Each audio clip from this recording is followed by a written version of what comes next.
like to call to order the April 21st, 2020 Brooklyn City Board of Education regular meeting. We need to appoint Treasurer Pro Tem. Rocky, you volunteered yourself? Correct. Anybody else? I'd like to make a motion that happens. All right, okay. I'll second it. You'll second it? We don't need a vote on that. Oh, all right. Right, we do not need a vote on that. No. So Rocky's the temp. Okay. I think you still have my vote. All right. And now we can stand for the pledge, please. I pledge allegiance to the flag of the United States of America and to the republic for which it stands, one nation, under God, indivisible, with liberty and justice for all. Okay. I know we don't have our mics on, so if everybody could speak up tonight. And now on to the on to the superintendent's report. Thank you, Mrs. Barczyk. I gave everybody kind of an outline of what I was going to talk about today because there was a number of things I wanted to kind of hit tonight. First of all, with regards to level 3 distance learning, grading, we just came back from spring break. And so, as you know, through my reports, we've talked about we're going to go to level 3 in terms of our e-learning and guidance and so forth. So what I wanted to do was kind of just provide a little bit of an overview of what that means as, you know, myself, Mrs. Kalish, principals, the district leadership team worked on this, you know, quite extensively before the break, before the spring break. And you provided in the report an e-learning document. I'm not going to go through that. The big highlights are this. Every teacher is putting their assignments on Google Classroom. So we've moved to Google Classroom being that platform that every assignment's going to go. Now, as we started after the break with April 20th, new learning, there's going to be new learning that's going to be accessed. So before the break, we were talking more about, you know, remediation, kind of going over some of the same kind of refreshing. But now, because we've got about 6 weeks now left to school, we're really kind of hitting the hot topics and the big points for the fourth quarter. So teachers are identifying what are those learning standards in my particular class that I want to make sure these kids know for next year. So there is new learning going on. And so, you know, that's really what the main focus is going to be really this last 6 or 7 weeks. So what's that look like? Teachers on Google Classroom will be creating content at a week at a time, and they're posting that as of Monday morning. And so they'll have that on Google Classroom. Students and parents will be able to access that. They'll be able to go through that. And again, they're identifying the essential learning outcomes for that particular class. Whether we're talking about 2nd grade reading, or we're talking about geometry, or we're talking about 6th grade math. Whatever that might be, those essential learning outcomes are identified by the teachers. And so we've really provided the teachers some guidance with that of, you know, what's an essential learning outcome and what's critical to that. Again, teachers will continue to hold virtual office hours. They have 2 hours a day. Typically, those are 1 hour in the morning and 1 hour in the afternoon. Those are times where our parents, our students can, you know, email the teacher, and they're almost going to get real-time feedback with that. So we still have the virtual office hours happening and occurring. You know, talking a little bit about the feedback, because we want to make sure that our teachers are giving feedback to the work. And so looking at it, we continue a lot of the formative feedback. So our teachers have been asked to give feedback. So if Mark's not, you know, if he puts in an assignment and he's not getting a lot of them right, teachers are providing feedback and saying, hey, Mark, you might want to relook at this. Remember this element of part of that learning standard. So is that real time? Probably not necessarily real time, but it could be depending on, you know, the assignment and how it's being submitted. But I would say probably not. It's probably going into Google Docs. Teacher gives feedback and then provides it back to them. I mean, if the student was in on Google Docs at that time, it would be real time.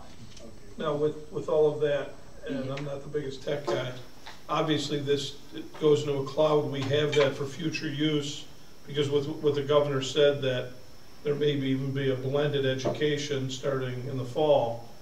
we can use that and it should be easier Absolutely. second go round if we have to. As you look down your agenda there, I'm going to obviously talk about next steps is my last item there. But certainly the things that we're doing and developing, creating right now are going to help us for the long run. Not only tomorrow, next week, next year, and forever. So, to your point, absolutely, Mr. Snyder. Okay, thank you. So, the grading piece, and I'm not going to get into too much of that, but looking at it, that they'll have by law, and this is part of kind of that distance learning proposal that's in front of you tonight too, that by law you have to give kids in an e-learning or a distance learning 2 weeks for the grading of it. So again, we want to be able to provide that timeline there. Now I'm sure our teachers are going to be giving assignments, but they have technically 2 weeks to complete it and get it in. So you'll notice that we're probably not going to give any new content after probably about May 22nd, but it's going to give our kids an opportunity to make that submission and have it in by the end of the school year. What's the expectation? We expect our kids to complete the assignments, and we really made that. Our teachers have made that. Our principals have said that, and I've tried to reiterate that with some of my pieces to parents and so forth. And we're really expecting them to. And then teachers are, trying to contact students who are not engaged in the learning. So let's say, for example, if Jim's not logging on, he's not in assignments. Teachers are logging and making sure that they're trying to call Jim, contact Jim's parents to make sure, hey, is he logging on? Is he doing the work? So we want every kid to be engaged in the work. So that is something that teachers are continuing to do, because now we're really giving new content, and it's so critical that our kids are engaged in completing that going forth with it. What's our remedy if they don't respond? Well, probably the remedies are multiple times doing, kind of thing, emails, calls, multiple calls, trying different lines, and then ultimately probably, trying to do a home visit. Is everything okay at that house? So, I mean, we're kind of stepping it up in terms of the different things.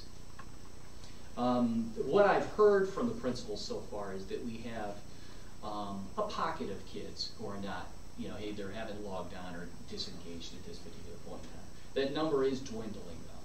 So could that be due to, I know the city of Cleveland had an issue when they engaged the county and they donated 500 hotspots.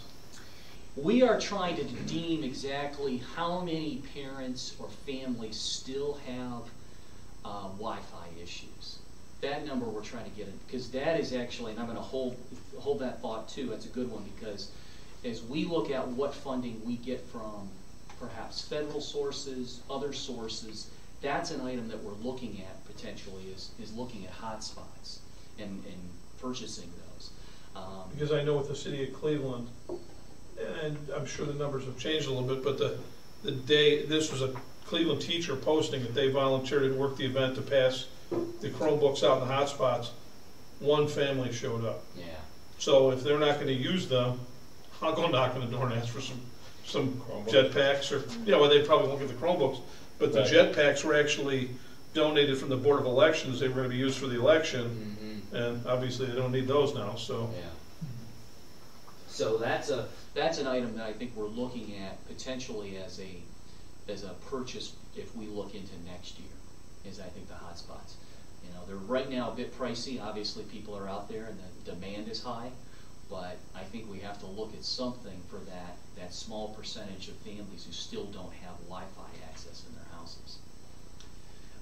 In terms of grading, I've talked a little bit about this. The K-5, kindergarten through 5th grade, is going to be in a pass-fail.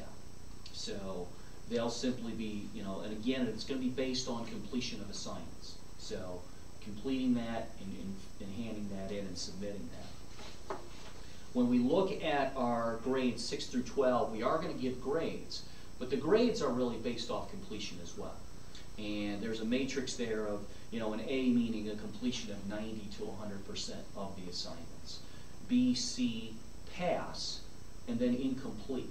You'll notice I really didn't say failure. So what we're really trying to do is kind of go with the mantra of failure's not an option. So if students are not completing, engaging with them and saying, hey, let's get this stuff in, let's get these items in.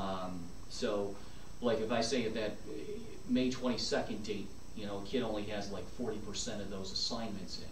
And we say, hey, can you get those in? Let's complete that. We want you to complete those so we can give you a grade for that. Obviously, they're still getting feedback from the teacher on how well they're performing it, but completion is really the element of how the grade's going to be determined. So, Well, here's a question with that. I don't mean to interrupt you. No. And it's been a long time since I've been in school, but do they still have summer school? well, summer school this year may look much different.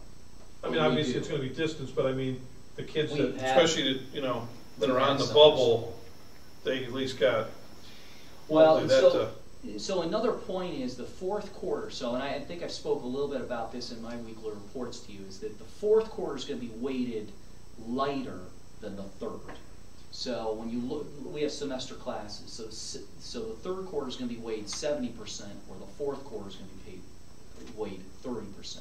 So putting a little more weight, obviously, on the time when we were face to face, we had new content every day, as well as really giving that kind of face-to-face assessment. So this quarter is going to be weighted at 30%. So they're looking at it, and there's a lot of minutia in this, but every class, every assignment is really worth 10 points. And so how much of it did Jim complete? He completed all 10 of it? Great, 10 out of 10. There's not going to be plus or minuses with that. It's just going to be A, B, C, pass, incomplete.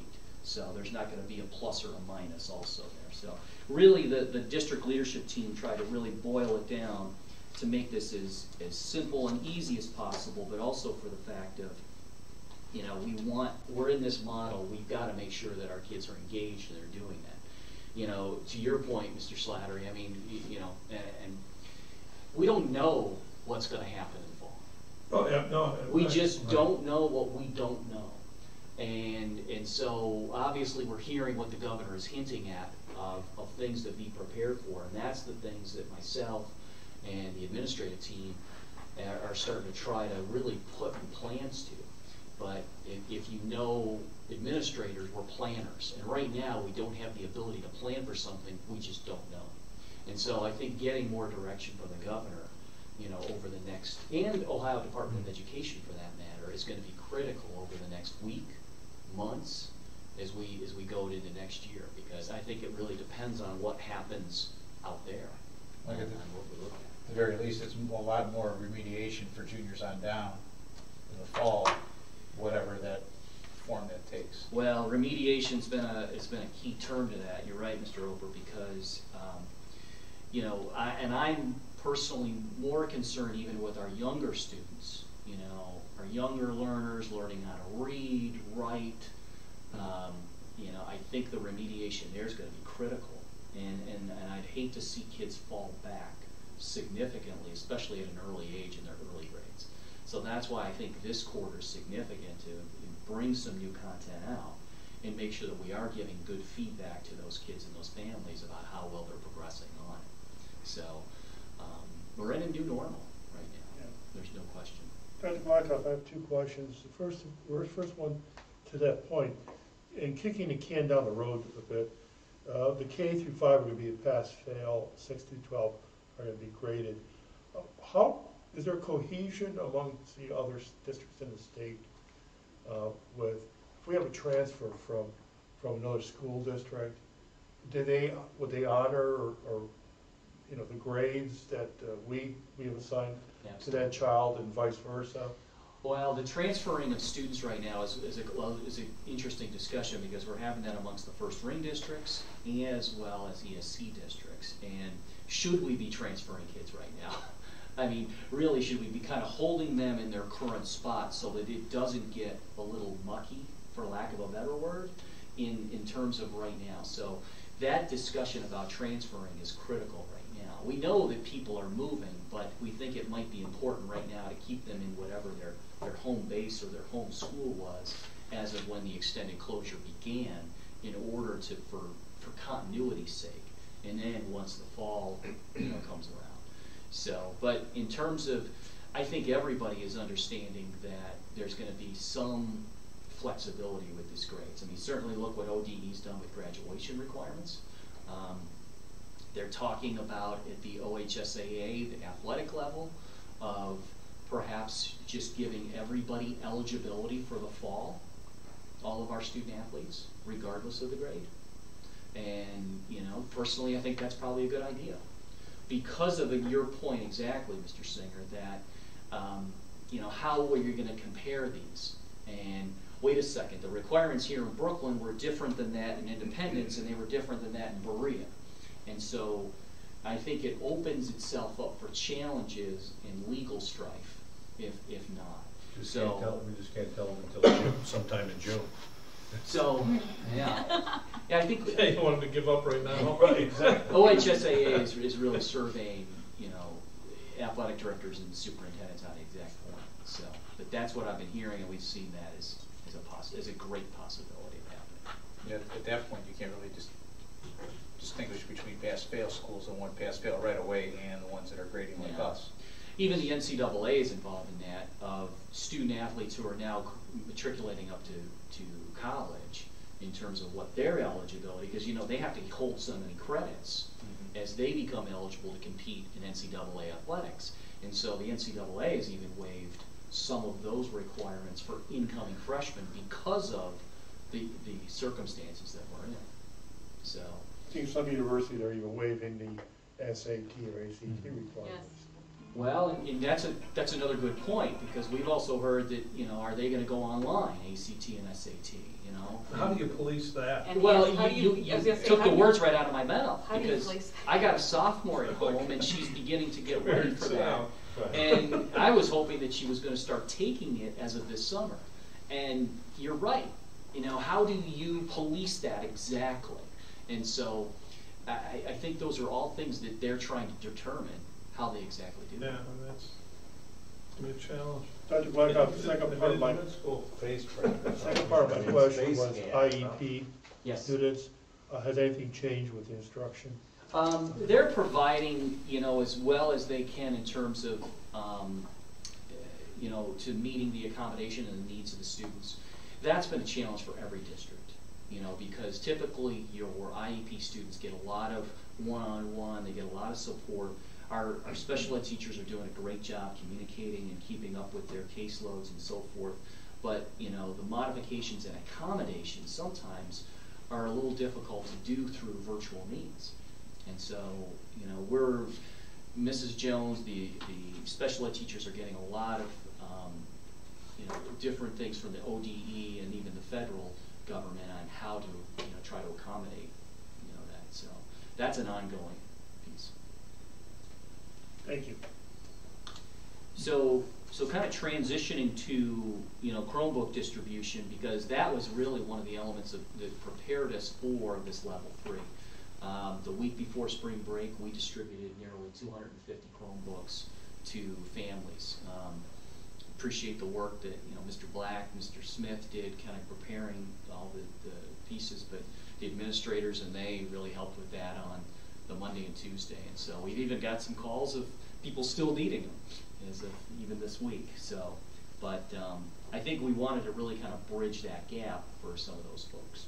Do we have, like, what was the policy with that? Did they have to sign something? They did, they yes. have to? When they went parent online to position? do that, they signed up and approved that they were, you know, taking responsibility for it. So they understand that. Okay. So we haven't had any, you know, things come yet, but I suspect we're going to incur some breakage. We know by them going home, ultimately they're going to be, but you know, we'll have to see. But they do kind of take responsibility for them once they do. Now, do they have, I don't know the term, like some sort of screening for certain words and certain things you can't look up? And Well, they would see a Chromebook is simply just a computer that you have to go onto your online, you know, through your Wi-Fi. so that would fall. And our filters that would be will- parental. Yes, Okay. and our filters will always be Okay. part of So it. if they were using it here, they would be Correct. affected by. Okay.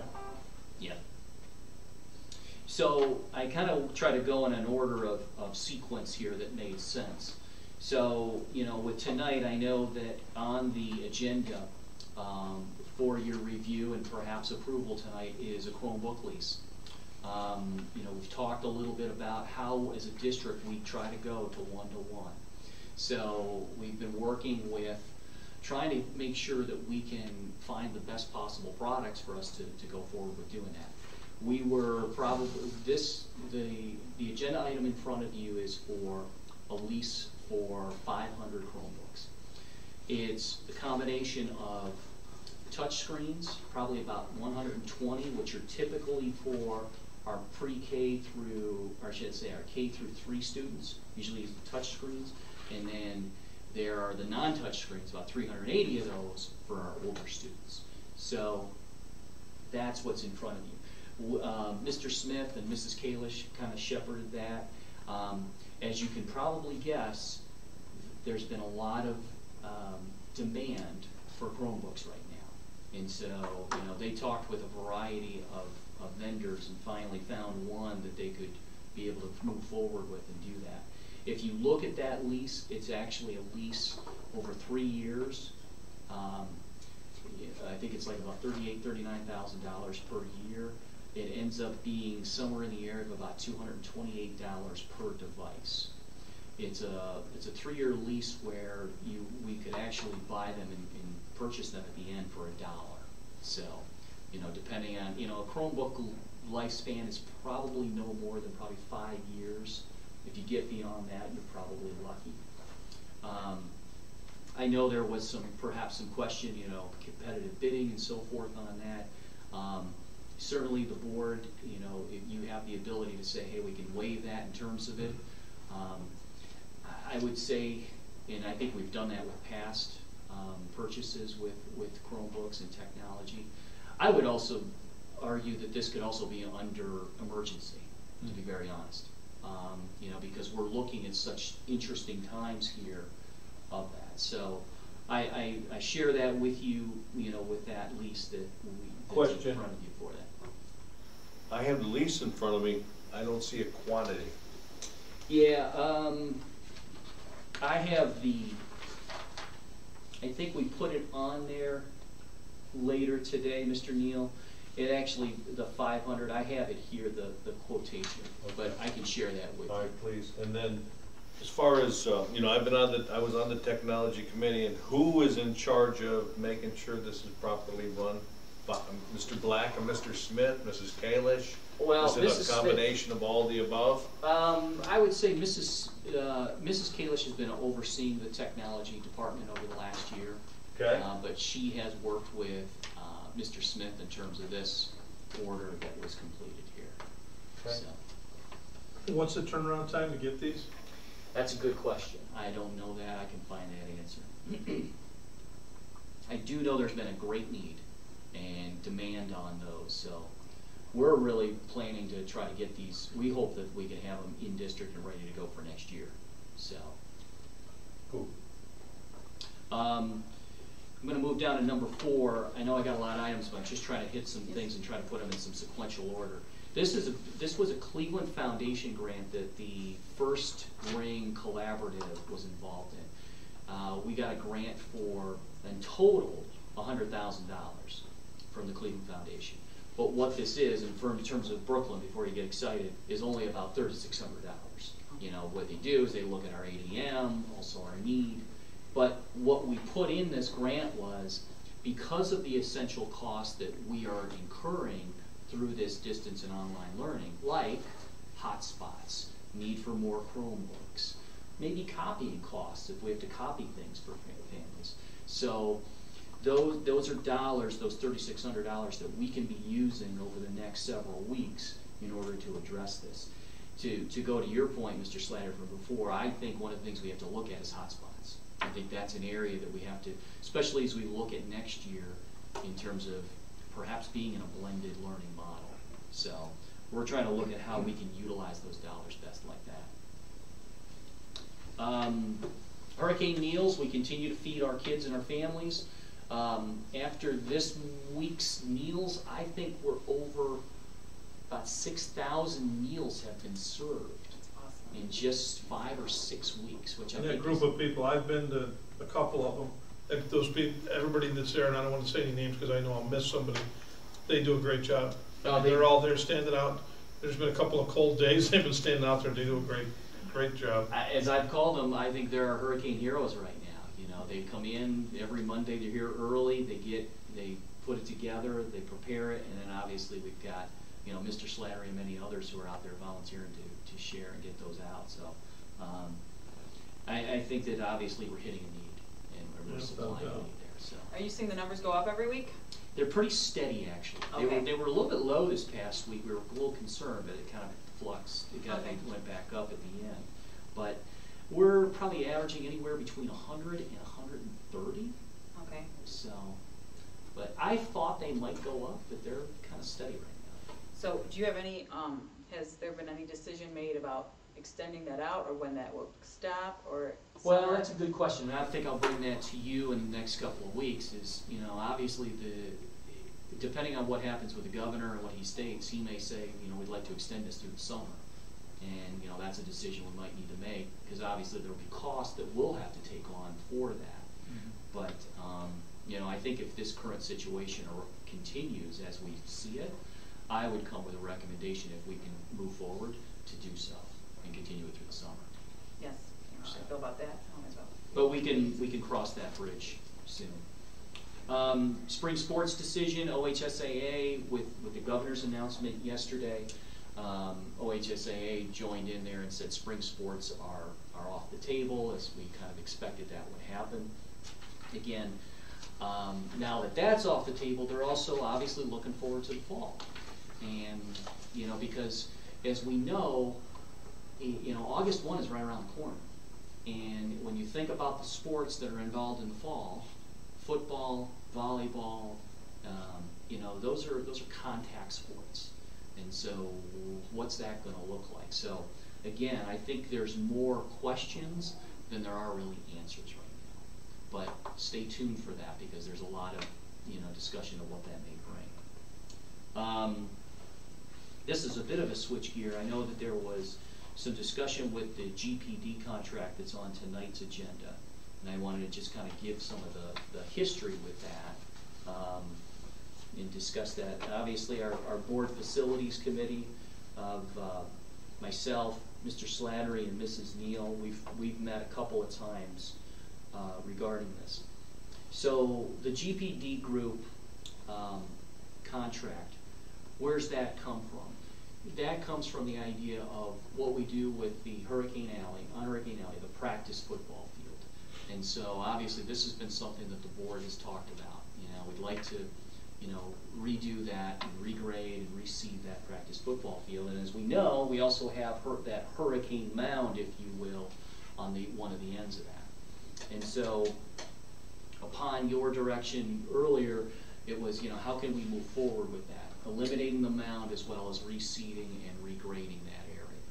So we contacted Ohio Schools Council, who we work with, we're a member of that, and how could they help us collectively, you know, kind of work through that process. They have GPD Group as one of their architects in that group. So they referred us to GPD. Myself and Mrs. Neal met with them. We kind of talked a little bit about the project. So this is what we're looking for, and hence they said, okay, well, we can kind of give you a proposal on that. They did that, and then they brought this proposal up, and then we met with them a little bit more on that. They actually walked the land prior to our closure, our extended closure. So what they proposed here is actually 4 different tasks for the project. Task 1 would be surveying the land, which obviously we'd need if we were going to do some work on it. And then task 2 would be the construction documents, or the engineering or the permitting. And we've talked a little bit about this in the past. So I've talked with GPD a little bit, and I said, well, you know, what about, you know, I know there's tasks 3 and 4 that are on there, which is the competitive bidding process as well as the oversight. I said, we've had some quotes before we were looking to do this that were below the $50,000 threshold. You know, can you help us with that? And they said, well, what we would probably do is do tasks 1 and 2, send that out to the groups that you had some bids from in the past, see where their bids come in. If they're below, then fine, you can go with whatever one you want. If it goes above that $50,000, then we probably would have to activate, the competitive and public bidding process. So, thought that was a decent solution knowing that. So, really, if you so choose to go forward with this contract tonight, you're only looking at tasks 1 and 2 that you're actually going forward with. You're not looking at tasks 3 and 4.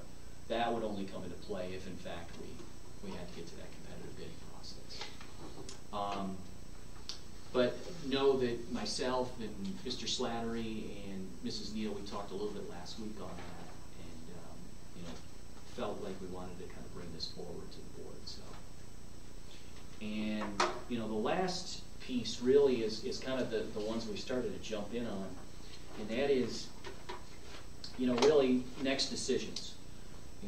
Graduation, end of the year, opening of 2021. What we know right now, obviously the governor has closed school buildings, so we're shut down, but what's the future going to bring? We're still waiting on guidance from the governor in terms of what he's going to say in terms of mass gatherings.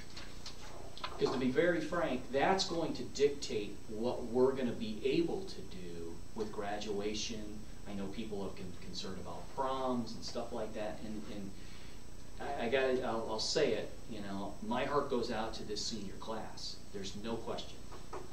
I have a senior at home who is going through different feelings, from angst to anger and sadness, and maybe a little bit of all, in all 3 of those. And so I understand that, and I feel for the class of 2020. If I think the governor, and you pay me as your superintendent to tell you what I think the governor is probably going to restrict mass gatherings for a period of time, and probably through the summer. And so what does that mean in terms of graduation? What does that mean in terms of prom? Probably prom isn't, probably not feasible as we know prom. Graduation, I've said this to Mrs. Barczyk, I want to honor our class of 2020 in some fashion, but also honoring social distancing and everybody's comfort level with that. And so the administrative team and I are meeting tomorrow afternoon. I know that's one of our topics of discussion. What might be some things that we can consider, or options we can consider, to really honor our class of 2020? And what's safe, what's feasible, knowing full well that our governor may, obviously say this is what you can or cannot do. So, but there's some different, I think we're looking for some guidance from Ohio Department of Education too, because what's summer going to look like? And you brought up summer school, Mr. Slattery. I think summer intervention that we're mandated to provide. Where does that fall into this? Summer school, what does that look like? And then 2021, preparing for it. We've heard rumblings of a blended learning. What's that look like? Or staggered groups coming in. And what does that mean for the safety of our kids, our staff, our community, everybody? So I think there's so many things that we are still waiting for direction from Ohio Department of Education that it's difficult for us to land on that. But I think the one that's probably should be in front of us right now is graduation. And so I would want, we need to probably have some, once the administrative team has some ideas, I'm going to share that with you as the Board of Education and say, where do we want to go here? What are some options that we can pursue and look at that? You want to do something on the actual date of graduation, if at all possible? I You do. want to stick to that date, not a date further, correct? I think I'd really like to look at that weekend, Mrs. Barczyk, because we have many students who are, they're going to go off to the world of work. We've got some that are going off into the military soon after. And so whatever we do to honor them, I'd like to honor them at that given point in time. I think we should try to look at that. Because it's also been a time that people have kind of delineated as the weekend. Okay. So, yes. Because I know there's been some confusion about possible other dates in June, but you want to work I on that think- date? And I'll address that, because I think there was a time where we thought maybe this would pass. And maybe we would be in a mode where perhaps by the end of June, we might be in a social, back away from this social distancing. I don't foresee that happening. I just don't. I mean, and I may be wrong, and I reserve the right to be wrong, but as I read the tea leaves here, I don't necessarily see that happening. So, and I think that's fair to say. So really, I'd like to do something, yes, on that. That weekend? I think it's like May 30th and 31st. Yes. So I'll get some ideas from the administrative team and then share that with you in my report this week. So, Logistically, what's the drop dead date on the graduation? Let's say things get better and a week or 2 weeks before, is there some kind of a drop dead date for getting gowns and hats? well, I think a lot of that stuff has been ordered, to be honest, Mr. Singer. I mean, that stuff has been ordered for months. You know, diplomas and things like that. Where we are in a good situation is the fact that, you know, we hold our graduation on site. So we're not at the mercy of trying to, hey, we got to go down to Public Hall or down to Playhouse Square or wherever the case, or Cleveland State for that matter. We're larger schools. So we've got that flexibility. But the fact of the matter is, you know, how many people are we going to be able to bring together? And so that reality is in front of us. I mean, we can't have more than 10 people here tonight. We probably shouldn't even be here tonight. Yeah. So let's call it as it is. And you know, we're practicing social distancing amongst ourselves. But how do you hand out diplomas? How do you shake a student's hand after, you know, their 12, 13 years in the district and say thank you? So I think that's what's the struggle right now for us as who are educators, and know that graduation is such a rite of passage for kids. It's such a, like, wow, this was the moment I've built myself up to, and they're not going to have perhaps that same moment. So we have to try to create a moment for them that they'll be able to remember. So this is, it's a difficult time for all of us. So, but. Is there over 100 kids in the graduate? I think we're right now looking at probably about 110 graduates. Yeah. So. Switching gears here, GPD. Yes. So we do the first two, all right? And after that, it goes to a bid process, correct? So If we let me rewind that, Mr. Neal. So we would go and get the engineering and the surveying, and they would say, here's the specs for the job. Okay. We would send that off to a couple of the groups that we've gotten some quotes from already. So Right. we've got a couple of groups that have done that. So we thought, provide them the first opportunity. They come back with a quote that's under that bidding threshold of $50,000. That's including the architectural? No. So their bid has to be under 50? Correct. Okay, I want to make sure I'm clear on that. Yeah, so if they come back and they say, hey, we could do this work for $40,000, and another one says, hey, we can do it for 45, we say, hey, we like the group that says they can do it for 40, we can move forward with that without the bidding process. Without the other task 3, task 4? Correct, absolutely. Okay. Does that make sense? Well, here's my other scenario too. Let's say we decide to hold off next year. Do we own the paperwork? The surveil paperwork and all that stuff? That's a good question. I'd have to ask GPD on that. I would suspect so. If you paid for it, I'm assuming? Yeah, that would be ours. It would be our stuff. They did all the work, they got paid Yeah. for it? we would still use task 4 for the construction administration, right? We would Uh, only skip That's task them. 3. Yeah. I Well, I That's mean- what I'm wondering. Would we get rid of that, or In would talking we with GPD, because this is such a small project, I Okay. don't think we necessarily would need it. I mean, this I don't isn't think like we you're building a school. This Right. is reseeding, and so I've even talked with GPD about that. I said, I don't even know if we would necessarily need this. And he says, you probably don't. We put it in there because some districts like to have that. And I said, I don't see that as being a big issue. The timing of this, just so everybody realizes, is something I think I've spoken to you guys before, and that is the growing season. I gotta be honest, is, you know, I like to try to get this project in such a manner that we maximize the fall 20 growing season, so we can get that graded and seeded. That means optimally we could be on it by fall of 21. If there's delays, then, you know, we may not have a practice field till perhaps even fall of 22. So just the timing of it is that's the aspect of it. So I mean, again, how the board decides they want to move forward, I'm fine with, but realizing just that's why we're kind of doing this right now in April, even though it seems like it's a project that seems like, well, why are we pushing this forward? There's timing to that. So,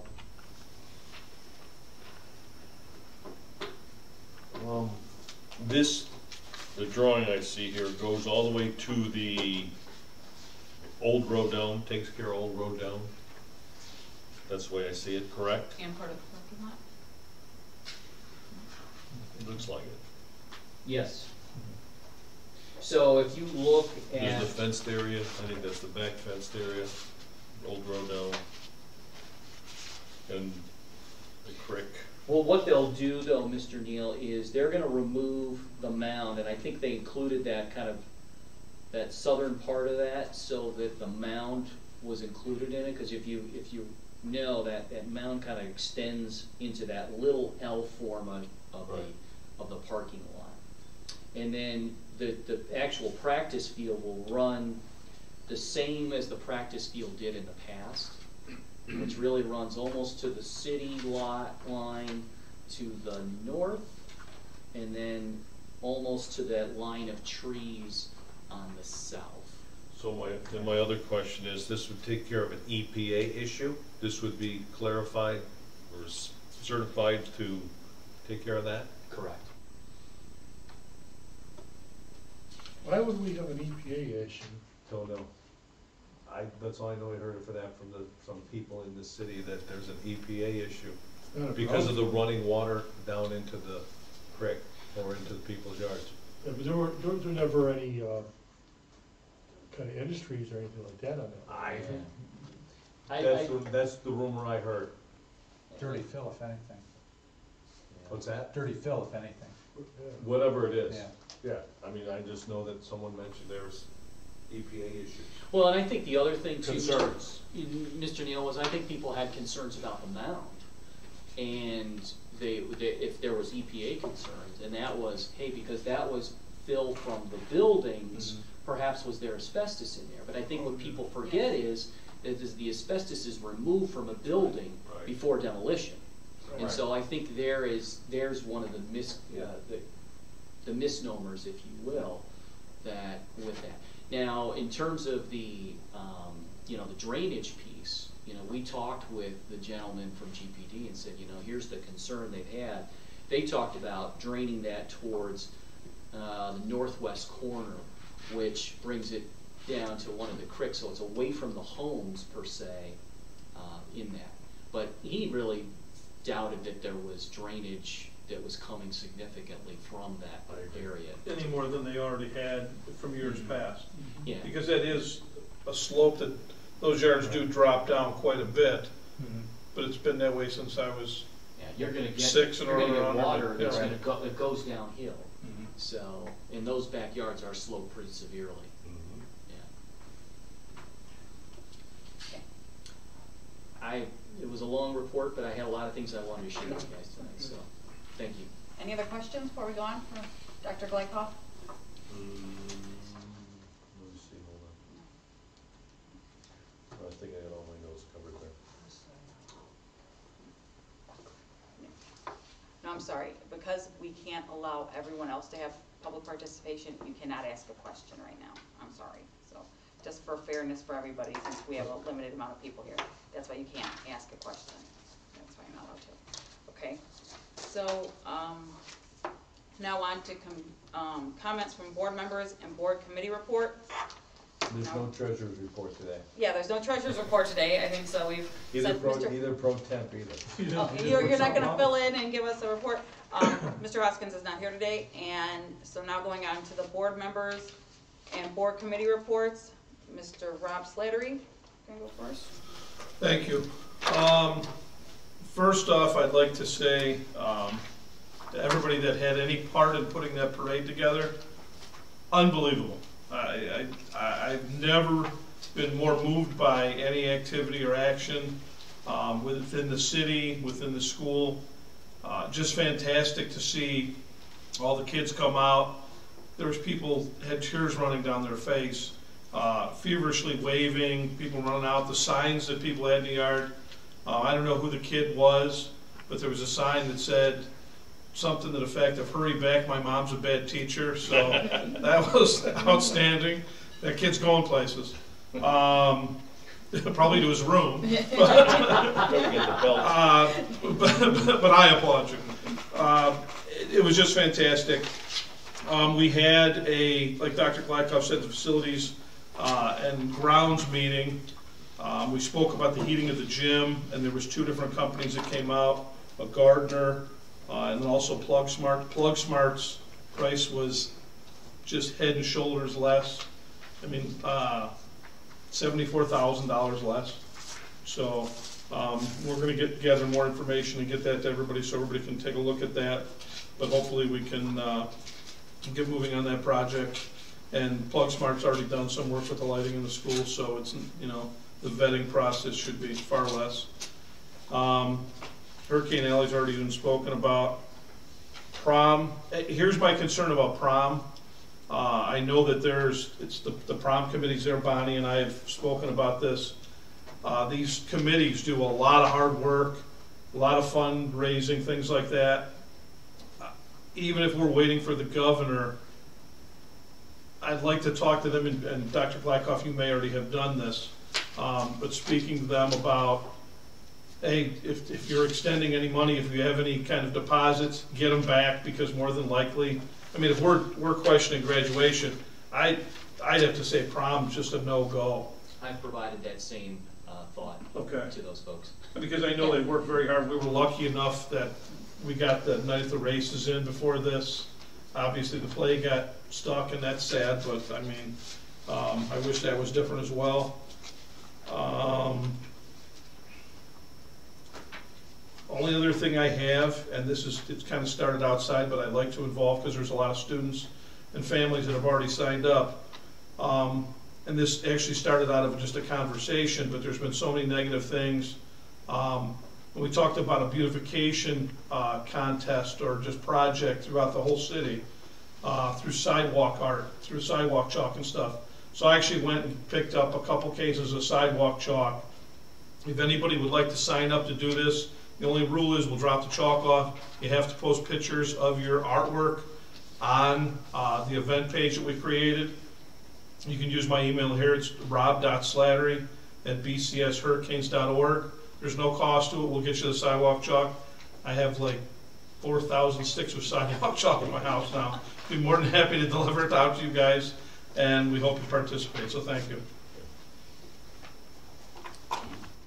Now on to Mr. Rick Singer. Yes, thank you, Madam President. I just want to relay the fact that it's a beautiful day, a great event to go up and down Brooklyn streets and see the support for our community. With that said, I just want to remind our community that we appreciate your love and feelings about the kids not being physically in the schools, but we also want to remind you that we still need for you to vote for the levy, upcoming levy, because without the levy money, we can't continue progress that we've made. We had a Finance Committee meeting and to discuss the state audit, and this is the audit for the period of 2018 through 2019. I'm going to read a press release from the Ohio Auditor of State. Auditor Faber announces Auditor of State Award recipients. This is dated Tuesday, March 31st, 2020. The Auditor of the State, Keith Faber, is pleased to announce that the following entities received the Auditor of State Award for their clean audit reports. Jim and I are on a committee. We We both reviewed the management suggestions. There were no findings. Brooklyn Schools was recipient of the Honor State Award recipient. We also reviewed the 5-year forecast to see what the impact might be for any changes in the BEA contract. We didn't see that other than what we previously discussed with the 5-year forecast, there were really no major changes in the 5-year forecast. Collection rates, we talked about that. It's uncharted territory. I know we expressed concern, not so much even with the levy situation, but also the revenues that we get from property taxes. The revenues from income taxes the state gets as part of our foundation money. So this is kind of a concern. We don't have any kind of response, but we just have to do a wait and see approach to see if the state is going to impact us as far as funding and whether our collection rates are going to be impacted when the next property taxes are paid by commercial. And Jim, correct me if I'm wrong, I think it's 56% of our property tax revenue is commercial, industrial. The rest would be residential. So that's pretty much the gist of the Finance Committee report. And I want to thank, again, Dr. Glykoff and your team for putting that parade together. I think if anything that we needed was that shot in the arm. I think that was a great way to get people out of their homes. As Rob mentioned, you know, they heard his boombox in the back of the truck, and I saw doors opening up. you know, people letting the stale air out of their houses and coming. Like, what's going on? That's why I think if we ever do this again, Rob, you got to be in the front of the line with the truck and the music. But Bonnie and I had a great time. We enjoyed Rob's selection of music, and it was a great event. It brought a tear to my eye to see the kids with their signs, handmade signs. And the one that struck me the most was, "We miss you," and then had the teacher's name after it. And there are quite a few of those. Absolutely. Yeah, the kids miss their teachers. I don't know who the teacher was, but somebody should wrote on their car, "Wash your hands." So that was kind of good too. So that goes to the teacher award. So that's the end of my report. Thank you, Mr. Singer. On to Mr. Ober. Thank you, Madam President. I was on a entirely too long call yesterday, but I did hear the parade. And I did see the wash your hands. But yeah, it was very good. I took a little break from the call. Yeah, it was a perfect day for it too. You couldn't ask for, with all this gray we've had, it was a good shot there. Polaris, obviously we haven't been meeting. With the schools being closed, they are doing the same kind of learning online. Obviously, they're a little bit hamstrung by the fact that hands-on stuff can't happen. They're still working. They should have a decision next week on how much credentialed, they're working with the governing agencies for the credentials on, for example, dental assisting and HVAC, what kind of remediation would have to happen or would not, and there's still a lot of moving pieces and parts for stuff like that, so they're still waiting for clarification from the state bodies for that, but they should have some clarity probably in the next week or so. Other than that, the GPD contract is, we've been talking about Hurricane Alley for a long time, and just to finally get something going, I think it's a good idea. And I'm glad, with the long distance learning and everything, that you still have to keep moving forward. I'm glad we're having grades as versus pass-fail, because pass-fail is necessary and little grades, but I mean, I think some of the school systems kind of jumped the gun too quick and said, okay, we're going to pass-fail right away, and that it's necessary, but it tends to kind of cloud the issue. And I think if we have grades and have some meat behind the grades, I think that's better for all concerned. Yeah, I'd like to see something happen for graduation, even if it's everybody's 6 feet away from each other at the stadium. but it usually rains every time we have graduation anyway, at least a shower or something, so that's gonna be chancy, but just to do something better than nothing at all, or just a courtesy pat on the back or something like that. If we can do something that's maybe not what we're used to, but something along those lines would be great. And that concludes my report. Thank you, Mr. Oper. Now on to Mr. Neal. Thank you, Madam President. First off, I missed the parade yesterday. I also was on a finance call on Zoom, and I heard it go past my house. So whoa, all right. It was nice and loud. I don't think it was you guys. It wasn't. So, anyway, in my real life work, I speak to many teachers outside of Brooklyn, and they're having the same problems as far as kids, Wi-Fi, blizzard bag. You know, it's a battle, but they're getting through it. And a lot of the teachers are sort of taking on the challenge head first. I thought, you know, I have several teachers that are clients, and they're enjoying the challenge. I don't think they're enjoying their own kids at home when they're trying to teach, but they're enjoying the challenge. So it's got some work to do, but I think it has some valor down the road as well, too, in my opinion. And then the only other thing is, everybody's on Zoom. We do this meeting. So I just have to tell you guys, I got invited to a Zoom retirement party. There could be, there's 140 people in our office. There could be 20, there could be 140 on the Zoom call. I have no idea how that's going to happen. So it's going to be pretty interesting. Who provides the food? Yeah, right. I guess you sit in your own kitchen or whatever. This caterer sucks. Yeah. Exactly. Right. Peanut butter jelly again. So anyway, I just want to wish everybody a safe summer. Finish up strong. Don't forget to do your work. That's the most important. Let's get past that, and we'll get to the fall, and we'll deal with what we got to deal with when it's time. That concludes my report today. Thank you, Mr. Neal. Okay. I always say that I just, don't want to repeat what everyone else has said. I do want to recognize the honor merit roll recipients that we have on the agenda tonight. Congratulations. Keep up the hard work. We know it's different doing your work online than it is being in the classroom with your teacher and your peers around you, but keep doing the hard work, and we know it isn't easy. I also would like to say that I thought the parade was excellent. I think the senior citizens really, you've seen them and they were tearing up, and it was awesome to see. It was really, really touching, and I actually seen a sign that said, "Mrs. Hopkins, I miss you," and I was just, it was so, that one was really like a tearjerker. And I don't know if she was on our route or not, but I was like, that is so, he was just standing there holding that sign, like, and you really realize how many people are really affected and how much these kids really miss being in the classroom with their teacher and with their, with their friends and stuff. So I think it's hard for especially the younger ones to understand what's going on and to comprehend that.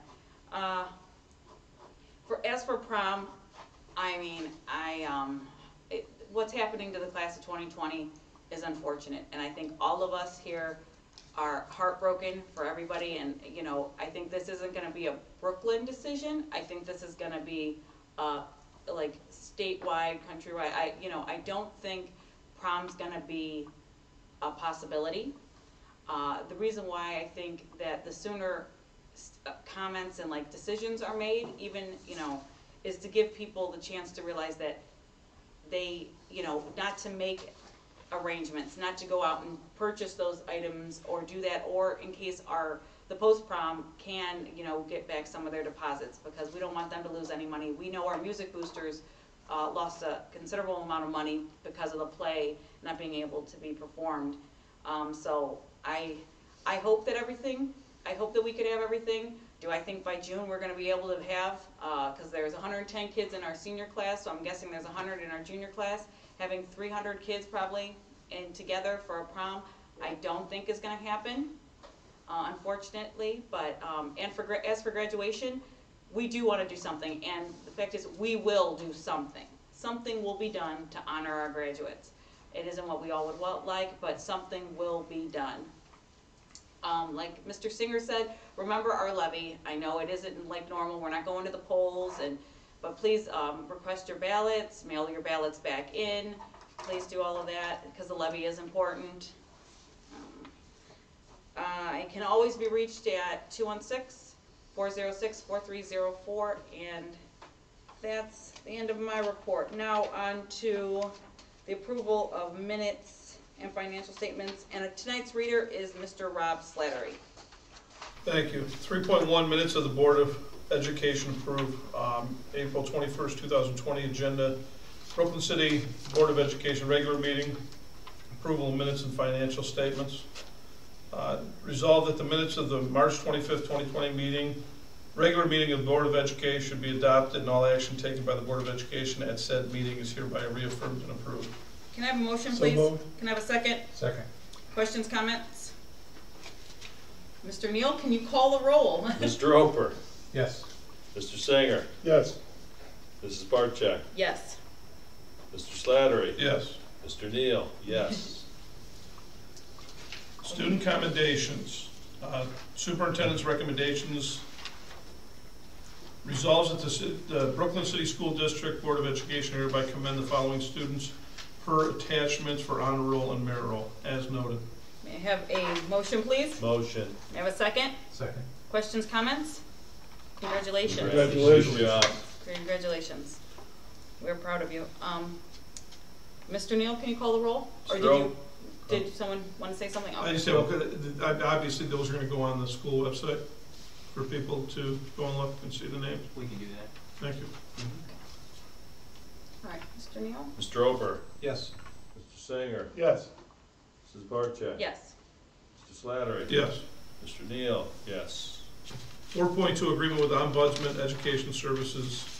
Resolved that the Brooklyn City School District Board of Education hereby authorizes the superintendent to enter into an agreement with the Ombudsman Educational Services for the 2020-2021 school year for alternative education services agreement on file in the treasurer's office.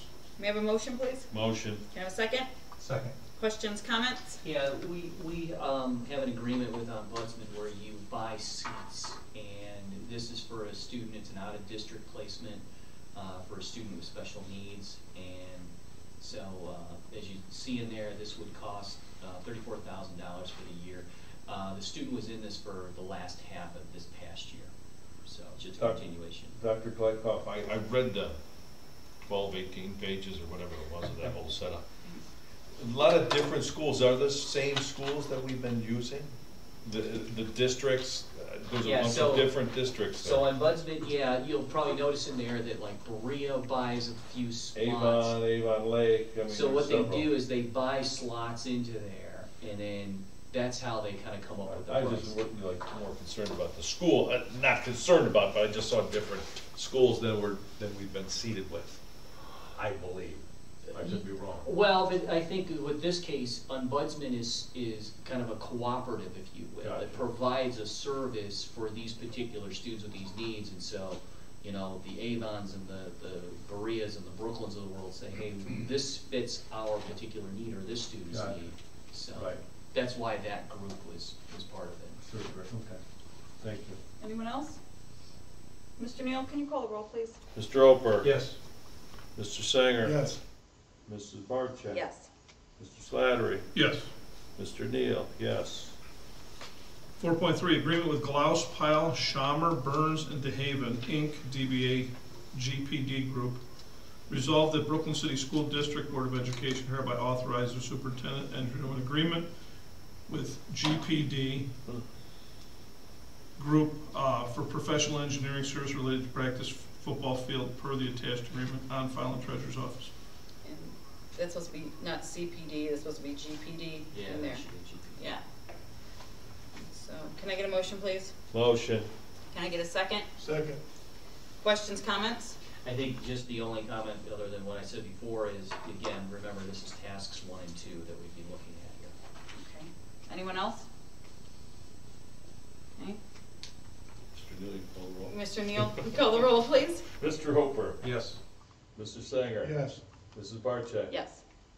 Mr. Slattery. Yes. Mr. Neal, yes. 4.4 agreement with Tech Lease Education Finance.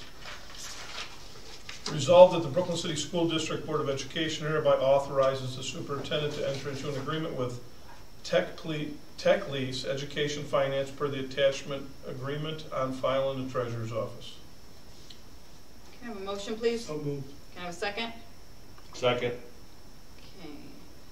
Questions, comments? I think just to clarify some of the questions that Mr. Neal had, this again is for 500, the lease for. So I know that number wasn't terribly clear, but it's for a 3-year lease. You know, when we lease things, it'll actually come out of purchase services as opposed to a capital outlay. So just to, when we look at the budgeting of that. So, Correct me if I'm wrong, the students can purchase it for $1 at the end, or we do? we do, but we could certainly just hand those out. Gotcha. And that's something we would want to make a decision on whether we want to do that or not. And you'll forward everybody the $500 quote, or 500 Absolutely. piece quote? Thank Yep. you. I'll give you a copy right after this. All right, thank you. Madam President, I do have a question, and I apologize for not reading through the entire lease. When we, if a Chromebook, one of these leased Chromebook, the screen breaks or something breaks, is part of the lease agreement also cover the damage, or do we have a separate insurance for that? Or? We take on that. We take on that. I think we have purchased some additional screens. That's something we know that has been a big deal for some of our Chromebooks, so we've done that. But if it's a bigger repair than that, then we would take that on. And if, with these going home, obviously there is a percentage you're going to expected to break. If there's whatever the family's signing, I'm assuming if there's purposeful neglect or purposeful damage, Correct. then are on the hook for replacement? Correct. Yes, exactly. It's kind of like what we, Mrs. Barczyk asked about when we handed out those Chromes just a couple of weeks ago. We did have them sign off and say, hey, you know, there's difference between just regular wear and tear, and then it's like, hey, I dropped it or I threw something at it, and then it's all of a sudden breaks. So, and obviously then it's also authorized use. Are you using it properly? Because I know some folks had questions about that. You know, the $1 purchase option, as you look at there, it kind of gives the district a variety of things. You can exercise the option to purchase it for $1, or you could return all the products at the schedule holder's expense. Okay, so how much was that? You know, you could return them, and was there a value to that? And exercise the purchase option, trade in equipment for credit towards a new purchase. Oh, this was going to be this cost or has value of $1,000. So we want to put that towards the next lease. Mm-hmm. So, because realize that, you know, we would like to get on a cycle here where we only have to put like another new like 100 or 200 Chromes each year, so you can really start to get on a nice cycle of that. Unfortunately, we've had to really kind of catch up. You know, Mr. Neal, you were on that technology committee and really push that towards, hey, let's really get to a one-to-one paradigm. So this is finally going to get us to that. And we are at a 1-to-1. This We will be after this 500. This will bring us to that, absolutely. That was, being on the technology committee, that was important to me. All right. Okay, Mr. Neal, can you call the roll, please? Mr. Oper. Yes. Mr. Singer. Yes. Mrs. Barczyk. Yes. Mr. Slattery. Yes. Mr. Neal. Yes. 4.6, Board Bylaws Policy First Readings. The superintendent recommends the first readings for the following policies and bylaws as noted. I think we Distance missed, learning one? yeah, we have You missed 4.5. distance 4.5. 4.5. Oh, I'm sorry. In the middle. That's okay. See, I'm so ahead of myself. 4.5, distance learning, I'm sorry. Resolves that the Brooklyn City School District Board of Education hereby approves the provision of distance learning retroactive to March 16th, 2020, and continuing through the period of extended school closures due to COVID-19 per the attachments. Can I have a motion, please? Motion. Can I have a second? Second. Questions, comments? So this is, you probably heard us speak a little bit about the blizzard bag provision. Districts, they would do a learning or a blizzard bag learning document before the school year began. And as more districts went to a hours versus days, the blizzard bag provision really became kind of unnecessary. And so this was something that we did not have and many districts did not have. They didn't do it before August 1. But with House Bill 197 and school buildings being closed, the House Bill 197 gave the opportunity for districts to kind of go back and retroactively create that, because what was going to be now your plan that was going to substitute face-to-face instruction in light of the pandemic. And so you'll see that this was a resolution, but also is the e-learning plan that I kind of talked a little bit about. How are we going to deliver that? What's that going to look like? How are we going to make kids accountable to it? So a lot of the things that I talked about at the beginning were elements of that e-learning plan. So that is the retroactive plan that we can put in place per House Bill 187. Dr. Lykoff, I have a question. Yeah. Intervention specialist, more specific to Title I. Is this something that is allowed for, is it accommodating in Title I specifications? So if we have intervention specialists that are usually hands-on people in the classrooms, and we're going to e-learning, where's the symmetry in all this? So the e-learning guidance document does have special education, what are the requirements for intervention specialists?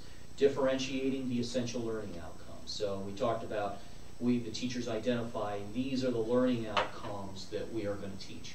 They're going to be responsible for differentiating that for Mark if he's on an IEP. So, and they're going to work with the general education teacher just like they would in a normal face-to-face setting. Still have to meet all the requirements of the IEP. I mean, that's a legal document, so we have to follow that. They're going to provide input to the general education teacher, just like they would in a regular face-to-face class. And if, in fact, the intervention specialist is the teacher of record for a said student, then they would continue to be so in that model. So still some of the same provisions for our special education teachers. So there's no conflict between the grant requirements for Title I and what we're doing with e-learning? No. Thank you. Anyone else? Mr. Neal, can you call the roll? Mr. Roper? Yes. Mr. Sanger? Yes. Mrs. Barcheck? Yes. Mr. Slattery? Yes. Mr. Neal? Yes. 4.6, board bylaws and policies, first reading. Superintendent recommends first reading for the following policies and bylaws as noted. Can I have a motion, please? Well, I don't think you have to do any motion with this, do you? Just Just the first reading, okay, yes, we don't have to vote on this. All right. Okay, 5.1, administrative resignation. Resolved that the Brooklyn City School District Board of Education hereby approves the resignation of William Wingler, principal of Brooklyn High School, effective July 31st, 2020. Can I have a motion, please? So moved. Can I have a second? Second. Okay.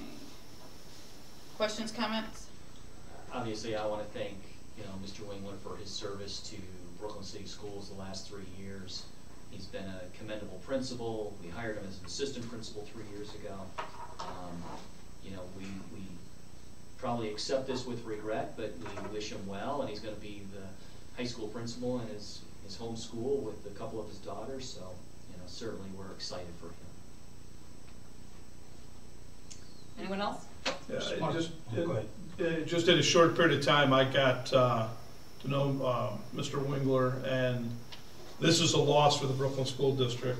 Strongsville wins this round, so he's a solid guy. I respect him immensely, and but some of the things that he's implemented, I think, will continue on here. He's worked really well with Mr. Hare, so I'm sure we're going to see a lot of that as well. So.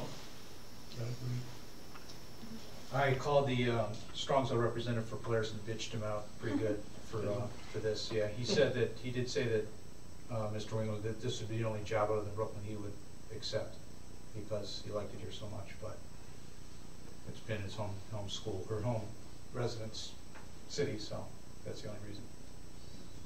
Bill, thank you for what you've done. Yes. You've become a friend. You will be missed in this district. Kids really enjoyed you while you were here, I can tell you that truthfully. And I appreciate you being a friend of mine as well, too, and always will be. So, thank you. Dittos on that, and I feel sorry for his daughters. Defend the school or dad's. They cleared it, he asked them, and they said it would be all right, so. Bill, thank you for everything you did. It was truly evident to everyone in our district that when you became the principal of the high school, the whole atmosphere changed, and you really did help bring a sense of pride back into Brooklyn High School, and to be a hurricane. The things that you did have left a lasting impact, and you will truly be missed. Like Mr. Slattery said, Strongsville's gain, our loss, you know, Strongsville won, Brooklyn 0, this one. You will truly be missed. You were truly an asset to us, and you really did make a great impact on our entire district, and we appreciate everything you did. Thank you so much, and I actually do agree with Mr. Singer. His daughters, I really feel for them.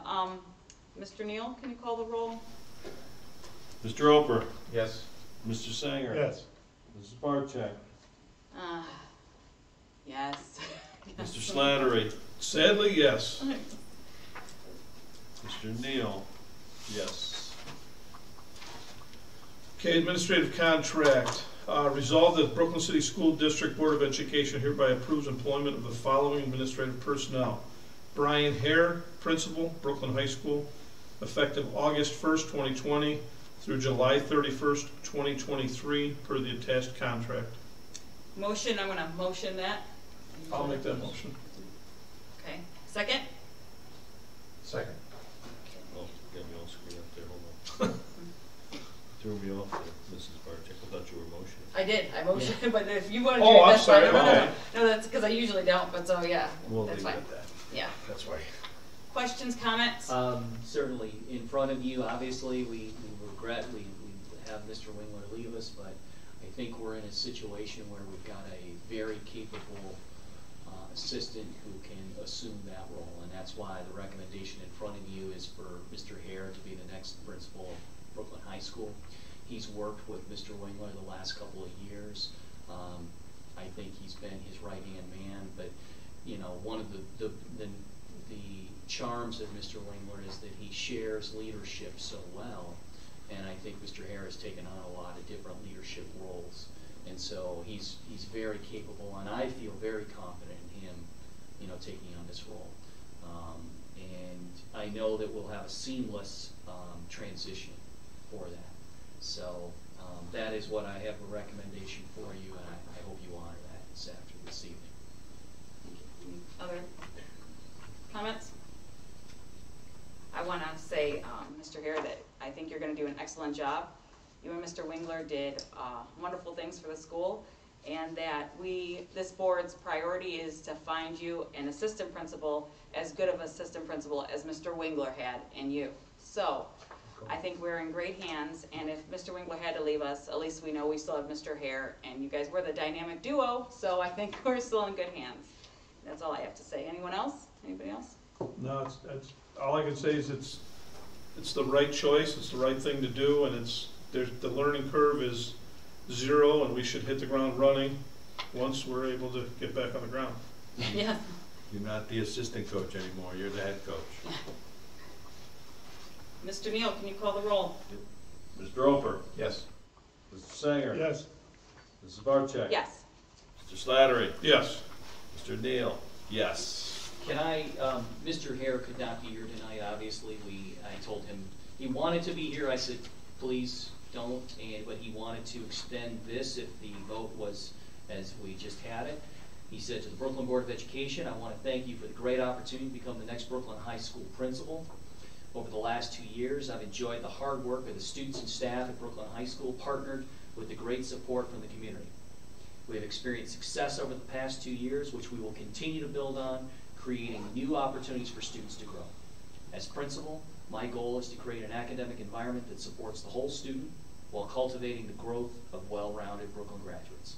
I want to thank the Brooklyn community for their support over the past 2 years and their continued support moving forward. Thank you, Mrs. Barcheck, Mr. Slattery, Mr. Singer, Mr. Ober, and Mr. Neal for all you do to support our students. Could we call? Go against the rules?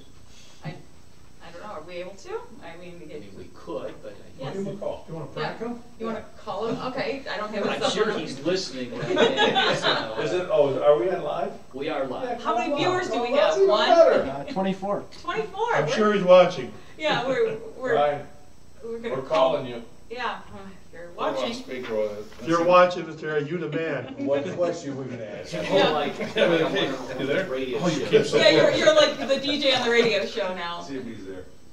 Just tell him congrats.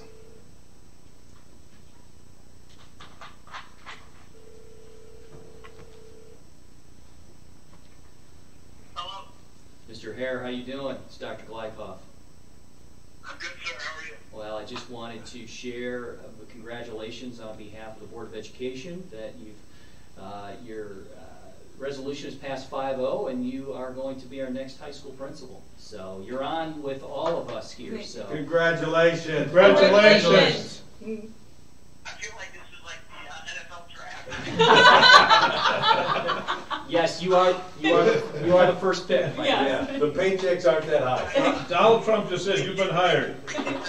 I appreciate the Board of Education support, also your support as well. You guys have always been behind us in what we're doing, new initiatives and new things to help kids, and I think that's what I'm about and what Bill was about. And congratulations and good luck to Bill. But I think that the important thing is that we continue the positive growth and movement we made. Obviously, there's still things to make kids do and to continue to develop and grow at. So I'm excited to bring some more new things to Brooklyn.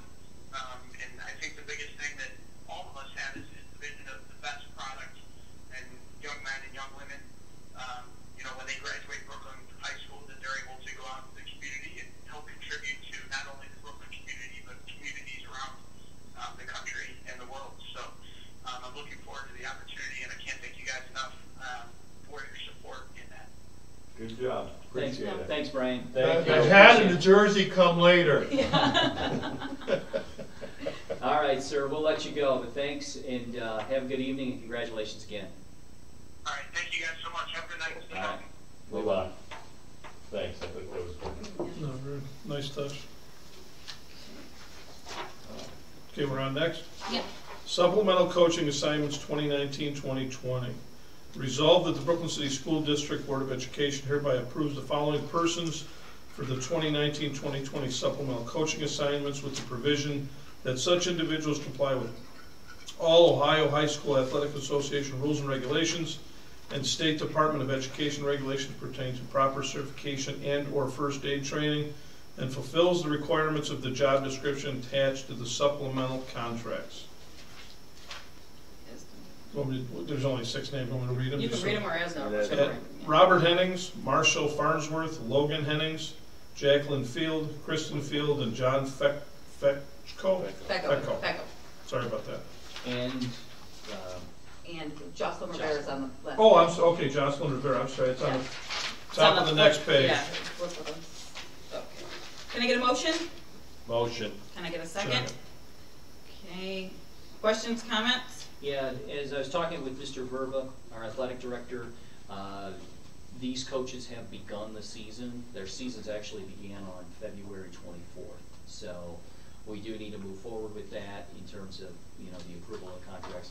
Other business, I'll talk a little bit more. We need to discuss a little bit about the supplemental contracts and what we do with those for spring. But this is just for their approval for this particular point. So consider just for like edification of the public, since we did talk about spring sports being canceled, we still do need to do this resolution in order to. Exactly, Okay. because they did actually fulfill some Yes. of the contract. Okay. I mean, they started their practices as of February 24th, and we really didn't close down officially until end of school on the 16th of March. So The Robert Hennings on there, is that the Bob Hennings? Yeah. I think it is It's the. Thanks, Bob. the board member formerly known as. Great job. Anyone else? He's always volunteering. Anyone else? Mr. Neal, can you call the roll? Mr. Oper, Yes. Mr. Sanger, Yes. Mrs. Barcheck, Yes. Mr. Slattery? Yes. Mr. Neal? Yes. I'm sorry. Okay, supplemental coaching assignments 2020-2021. Resolved that the Brooklyn City School District Board of Education hereby approves the following persons for the 2020-2021 supplemental coaching assignments with the provision that such individual comply with all Ohio High School Athletic Association rules and regulations, the State Department of Education regulations pertaining to proper certification and or first aid training, and fulfills the requirements of the job description attached to the supplemental contracts. Head football coach Pat Costanza. Can I get a motion, please? Motion. Can I get a second? Second. Okay. Questions, comments? So again, I've shared this in my weekly report. You know, Mr. Verba did a wonderful job of really conducting the search. They had many applicants, went through two kind of filters of that, and conducting the last round with multiple administrators, coaches, and players, all on Zoom calls. So that was impressive. But ultimately, Mr. Costanzo came to the forefront, and I think that a lot of people feel good about that selection. I think really moving forward, I think it has great longevity potential for us as a school. And we got applications as far as North Dakota, was it? Might have been. Might have been. I mean, there was Usually you get one. several dozen applicants. I mean, it was what was the total roughly? I think it was 29? Yeah, I was going to say 30. It was the number I 29 or thought. 30, yeah. We We interviewed 12, and let me tell you something. There are some coaches that could really talk. I mean, the older ones, they just tell you stories till you're blue. You know what I mean? There's a couple of them that really like to tell stories. You have to do any push-ups or anything? There's a couple. But there, I'll tell you what I did get, Mr. Verba says, there was some great interview stealing concepts of ideas, of fundraisers, of how-tos, and because all the other spring coaches were involved. They had their group. It was myself and I think Dr. Kleikoff the last time, and our group with Mr. Wingler, Mr. Hare. But, you know, we interviewed them, then the spring coaches went on. They went with the spring coaches, and they had some great, there were some great ideas. And I'll tell you what, the last three candidates, we couldn't go wrong, but I think Pat was just a little bit bigger. You know what I mean? That's my opinion. Well, I hope we steal all those good ideas. I think, yeah, we got all, they made them put it all on paper. I know he couldn't be here tonight. Does anyone know anything about his background? Like, do you have anything about, or you? I do not have his background, but I do know he did coach here. He is, he's a coach that won, in 3 years, he won 4 games, 5 games, and 4 games here. You know, since he's probably the winningest coach here in 25 years, to be honest. He left here because of his 2 kids to play that Holy Name. He was an All-American at Brooklyn in 92 maybe? I could be wrong, don't give me. He was an All-Ohio football player from Brooklyn, loves Brooklyn, and wants to rebuild it. And I firmly believe, he coached, full disclosure, he coached both of my sons at St. Thomas More. So I'm well aware of Pat. He's a very good coach, not real loud, but to the point. He's I would say an old school kind of guy, but with new talent. So. Any ties to Strongsville? I'm going to trade him off. Mr. Wingler, you're not allowed to talk to him. Yeah. No more. They got a new coach out there, so they got a whole couple of years. Anyone else? Mr. Neal, can you call the roll? Mr. Oper. Yes. Mr. Sanger. Yes. Mrs. Barczyk. Yes, welcome to Brooklyn. Welcome back. Mr. Welcome home. Slattery. Yes. Mr. Neal, yes. So Mr. Costanzo could not be here, but I do have a comment that he wanted to address the board. So, dear Superintendent, Dr. Glykoff, Brooklyn's school board members, I'd like to thank you all for offering me the opportunity to be the head coach of Brooklyn Hurricanes football program. I appreciate the time and effort that Athletic Director Jim Verba and the committee spent by interviewing me during these uncertain times. I know it is hard to see now, but soon it will be a beautiful fall Friday night, and the student athletes of Brooklyn High School will make the community, alumni, and students come together at Hurricane Alley. My promise to you is that my players, coaches, and I will give the community of Brooklyn a football program to be proud of once again. Thank you, Pat Costanzo, class of '91. From his lips to God's ears. I was just thinking that, from his lips to God's ears. Please, let us have a Friday night football game. So we certainly, we all have that same hope as well. Yes, yes. So I wanted to share that with you. All right, thank you. Thank Okay. you.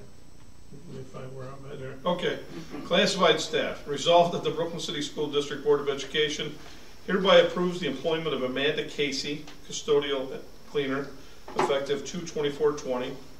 Step 2, Appendix B, 6 hours per day for the remainder of the 2019-2020 school year. Can I have a motion, please? So moved. Can I have a second? Second. Questions, comments? Now, Amanda has been a cleaner effective the 24th of February, so this has been for some time. Okay. Anyone else? Mr. Neal, can you call the roll? Mr. Roper. Yes.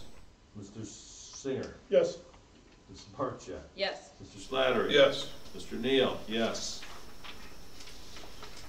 Okay, 6.1, Charles E. Harris and Associates, Inc., AUP engagement. Resolved that the Brooklyn City School District Board of Education hereby approves the engagement of Charles E. Harris and Associates, Inc. to prepare the agreed upon procedure, AUP, for the Medicaid for school programs. This fees for the services will be paid $2,100 for the year end June 30th, 2019, $2,150 for the year end June 30th, 2020, and $2,200 for the year end June 30th, 2021. Can I have a motion, please? Motion. Can I have a second? Second. I know Mr. Huskin isn't here for questions or comments, but I just was wondering if why we're approving a resolution for something that should have been paid out June 30th, 2019. If anyone, that's a question that I have. So I know he's not here to answer that question. So anyone else have anything before we go to? I do remember last year having a conversation about this. I don't remember in great details. We've contracted with them before. Correct. They might do the audit or have done. They help us have with our done Medicaid something. billing. I know that, but I thought they did something else as well too. I could be totally wrong. I thought what they did, I think you're right, Mr. Singer, I think, and I'm just looking at this, I think they handle our Medicaid billing. So that services that are, particularly our special education teachers or related service providers that are Medicaid billing eligible, they help us sort through that to get those. Right, okay, that's right. They do the coding. They code it correctly. So that is what I know. I wish I would have got more info knowing that Mr. Hoskin wasn't going to be here, but I believe that's what they do. Okay. Yeah, So we do bring in some good revenue from that. There's no question. Yeah. We do recoup some dollars that are Medicaid eligible services. I'm just wondering did we pay them for June 30th of 2019, since we are in 2020, April of 2020 is the question with that? I don't know that answer. That's, I know, so that's disturbing to me, so, anyone else? Well, Mr. Neal? we wouldn't have paid them if we didn't have a contract. But I know we've had contracts with them before, in previous years. Rocky, I don't know if you. I don't remember the Medicaid, I thought it was more the audit, I thought they were the audit, they did part of the audit, and they could have, and if They I'm not do. mistaken, they did audit, and then they asked us about the Medicaid, Right. and that's when we brought them on. And the they came in at a really good They price. took on Correct. additional services. Right. Took in additional Right, services. Exactly. These guys have been around for a As while. far as the payment goes, I don't know the answer to that question. I don't know why. But You're correct, they were the assigned auditor, because the Correct. state It was of the auditor's state. office no longer actually physically did Correct. the audit. They Yeah. contracted out. right, we met with them. Could have left it off their invoice for all we know. I'm assuming it's squared away. Anyone else? Mr. Neal, can you take the roll? Mr. Roper, Yes. Mr. Singer, Yes, Mrs. Barcheck. No. Mr. Slattery, Yes. Mr. Neal, yes. Do you have any correspondence related to action information? I do not, Mrs. Barcheck. Any other business? I wanted to bring up one item, and I mentioned it a little bit earlier about spring supplemental contracts. I know we've talked a little bit about that. Now that our spring season has been canceled, we need to kind of make a decision in terms of where we move forward with the payment of spring supplemental contracts. Districts are really kind of across the board on this, so talked with legal counsel about this, and also because the athletic director, obviously Mr. Verba, was curious about this. As I shared in my notes, the athletic director, or the legal counsel, has recommended that we look at a percentage of the time that the coaches have actually been engaged in during the season. So we know that they start as of February 24th. Our seasons were kind of cut short by the governor on March 16th. What's the end time? So is it their last regularly scheduled game, when their like sectionals would begin? So, you know, Mr. Verb is in the process of computing that.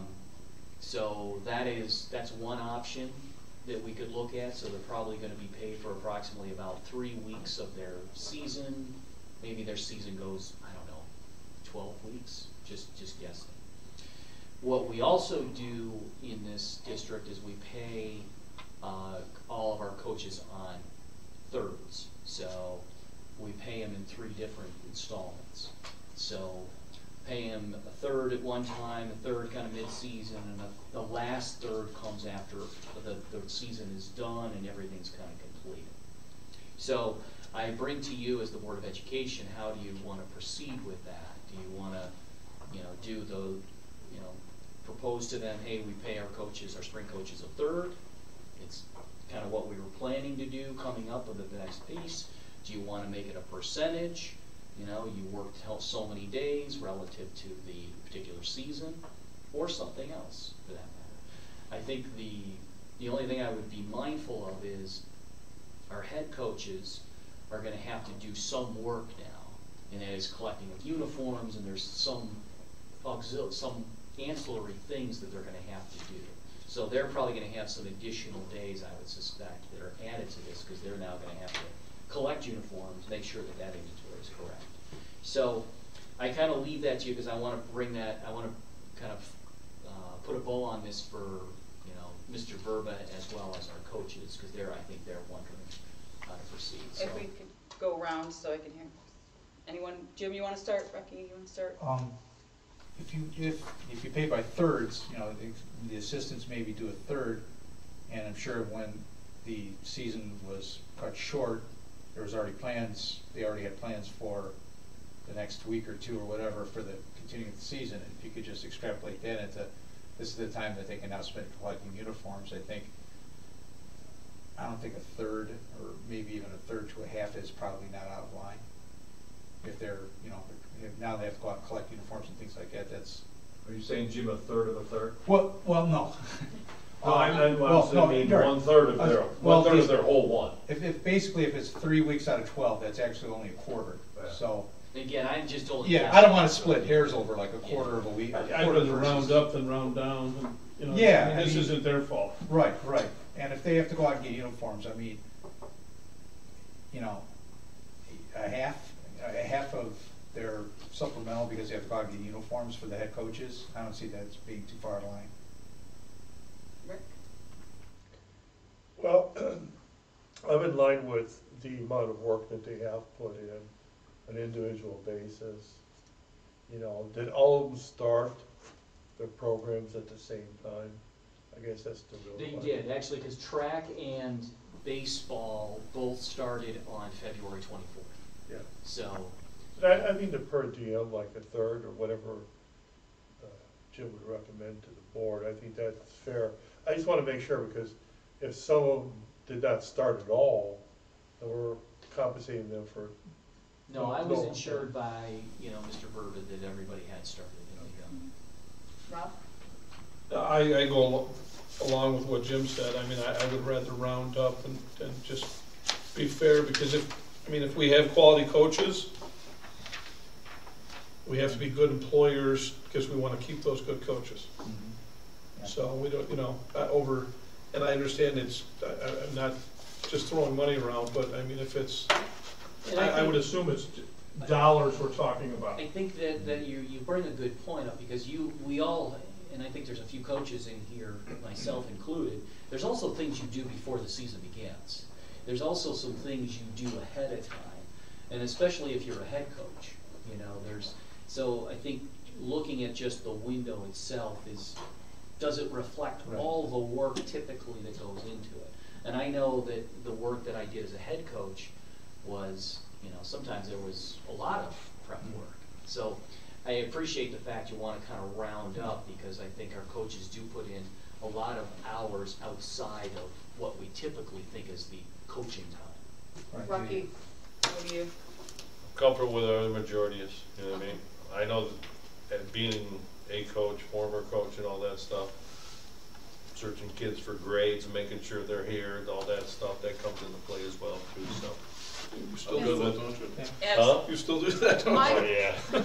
My thoughts is, this is my take, I think we should pay them their full supplemental. And the reason why, gentlemen, is they made a commitment to us, they started the work, and some of them may have passed up other employment opportunities to coach, to, you know, like they may have passed up other things that they could have been doing with that time in order to coach for us.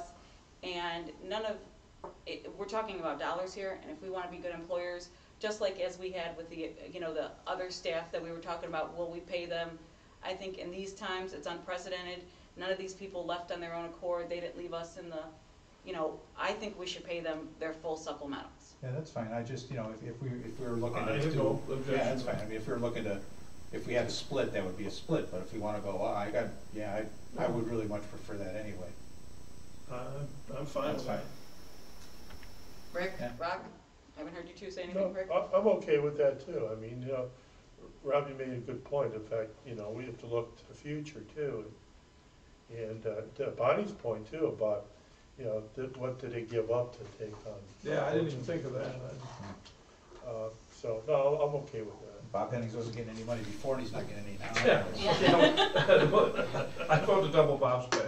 Rock, what do you think? I know you're thinking something, I can see the wheels. No, I just gotta make sure that next year when they're at the reverse raffle or night of races, they spend more money than they're supposed to.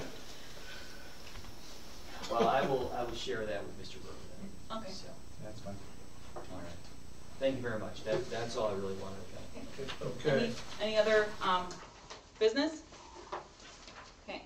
Announcement of the next regular board meeting of the Brooklyn Board of Education is Wednesday, April 29, 2020, in the Media Center, 1900 Bidoff Road, Brooklyn, Ohio, 6 p.m. And we'll probably be also going live again in the same setup. You know, I apologize. I do have one question I wrote down for Dr. Blackhoff.